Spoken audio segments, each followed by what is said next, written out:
folks, and welcome back to Fishing with Den. So last week I showed you how to make up some cage feeders. These are the ones which had no molten lead involved, as it says in the description. If you haven't already watched that video, I'll put a link in the description box down below for you, and I would suggest you maybe watch that one first so you can see how we built these things. But today what I'm going to do is to just run through very simple rigs that you can use to get the best out of this. Okay, so first of all then, there's my feeder, and I've attached one of these links to it. The reason for that is that you've got the little bead on the end with a narrow entry, so the line can go through there, and I'll just thread that onto the main line. Just allow it to run down freely out of the way. And now I'm going to take one of these hook links.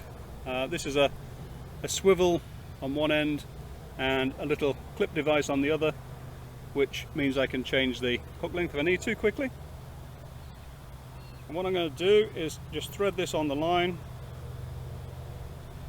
give myself a couple of 100mm of spare, and then just do an overhand loop. I want to pull down fairly tight to that, so I'm going to just use this knot picker. Just draw it down back towards it, and then just wet it and pull tight. Now give myself a little bit more line. And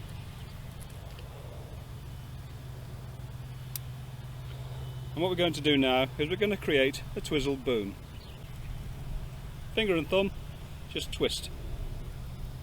If you can do it the other way as well, that's fine, but I've got arthritis, so it doesn't work too well for me. And twist that up. Doesn't matter if this kinks up a little bit at the moment, because what you can do is just pull it out straight like that, and it'll sit straight afterwards.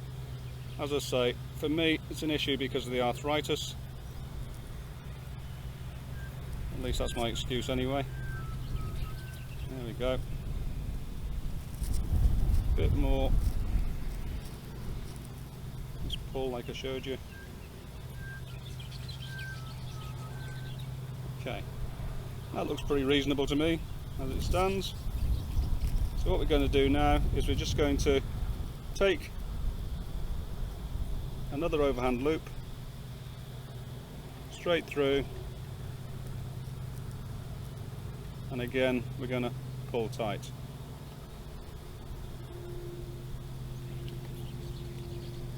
There we go.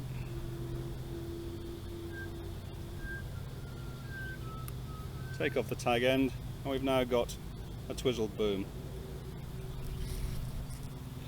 Now what I'm going to do is I'm going to take a couple of number 6 shot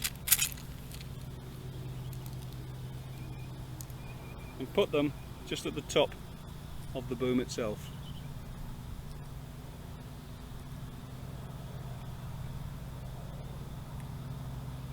And the reason I'm using 2 is because the feeder is going to be banging on this as I'm casting and retrieving. Oops, lost that shot. And so if I lose one, at least if I've got 2 on there, I'll still be okay.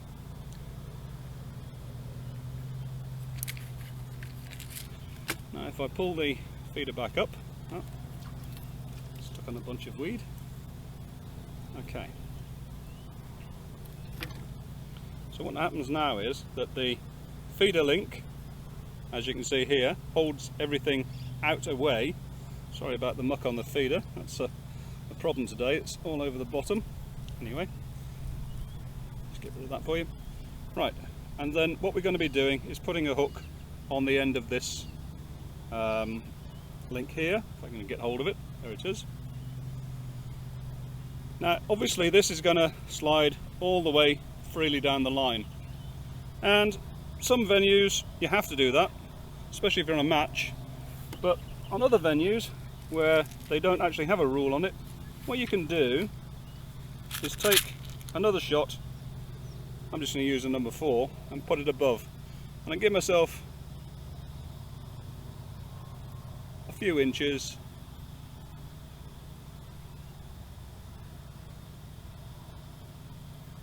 and what that's done it's given us a semi-fixed, semi-bolt rig.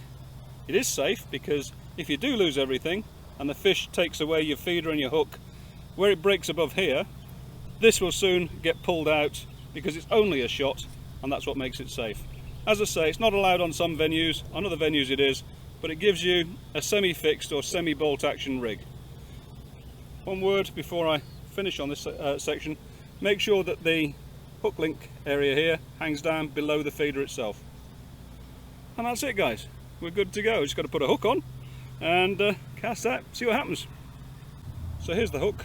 I'm using a Preston PR38 hook with a Guru speed stop, and all I have to do is to take the loop and just pass it over, push the collar down, and that's it. I've now got a tail of approximately, oh I don't know, 300 millimeters, 30 centimeters or a foot or so, and that's all you have to do, guys. I'm just going to cast about 30 meters or so. I've got a marker over there which is a tree, and I've also put on the, as you saw, line stop. So not doing anything difficult at all today, not even using a proper rod rest, just using my pole rest. Getting lazy again. Well, oops, caught up. That seems to work. That was the first chuck with my new cage feeder on the new rig, and it's gone round. It's actually going towards Morris, but we won't tell him that. It's a decent fish.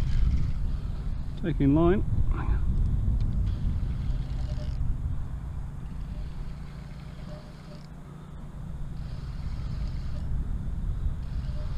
First fish I've ever caught in here on a feeder. Never actually tried it properly before, let alone on a brand new homemade cage feeder.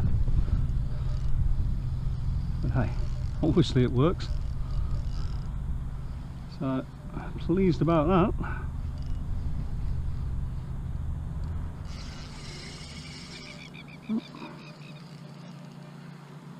I was just about to pull in as well.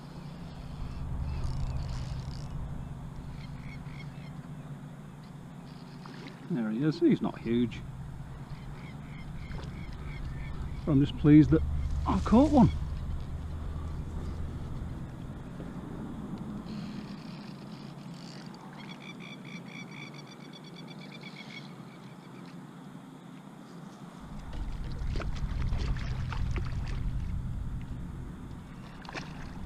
I thought he was ready then. There we go.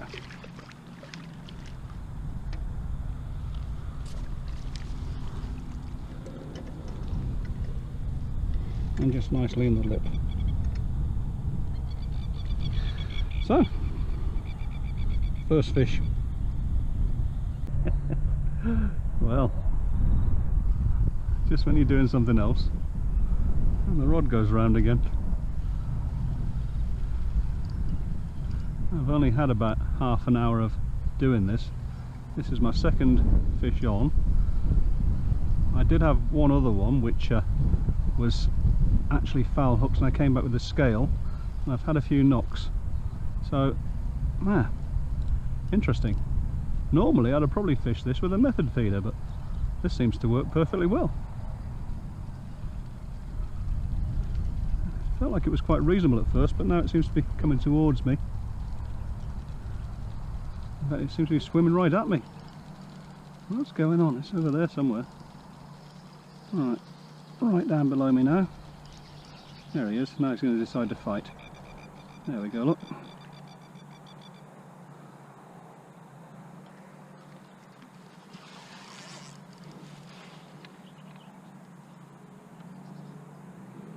I was actually just packing my pole away. There you can see I put the thing here. So don't do two things at once.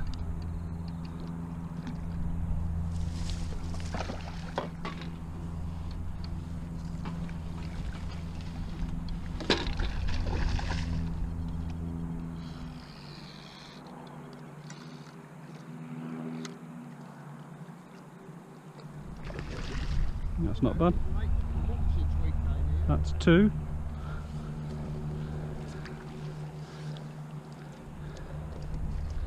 Lovely conditioned fish as well. And where is it? Right on the lip. That'll do nicely. And as you can see, the number 4 shot has actually moved up a little bit, so I'll push that back down again. But you can see how easily that would come off in the event that the fish did manage to snap me off above there, above here. And just to show that Morris can catch fish too, tell them what it is, Morris. It's a mullet, that is. Is that a freshwater mullet, do you think? Yeah, good mullet. Out of a pond. That's a good old fish, isn't it? Yeah. Well done, mate. Well done. So that's all there is to it really, guys. Hopefully that'll give you a good start to fishing with your new homemade cage feeders. And I hope you enjoyed the video, of course. And if you did, as always, click the button. If you want to subscribe, you can do that too. And until the next time, bye for now.